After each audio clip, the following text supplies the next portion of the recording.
Hello, today I will show you how to use Google Keyword Planner without creating an ad. So let's start the main video. First, open Google or any other web browser and go to Google Ads website. Now click on Sign In. Now click on New Google Ads account. Now scroll down and click on Switch to Expert Mode. After that, scroll down and click on Create an account without a campaign. Now select Billing Country, Time Zone, Currency. After that, select an option from this. Then click on Submit. Now click on Explore your account. Now click on Tools. Then click on Keyword Planner. After that, click on Discover New Keywords.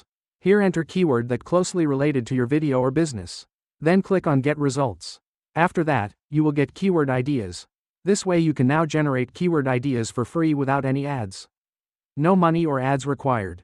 Google Keyword Planner without creating an ad means using Google Keyword Planner to do free keyword research without running any paid ads or campaigns. With this method, YouTubers, bloggers, and SEO learners can find keyword ideas, check search volume ranges, and understand competition without spending money. The main goal is to use Google's official data to choose the right keywords for content, even on a zero budget. And that's it. Thanks for watching.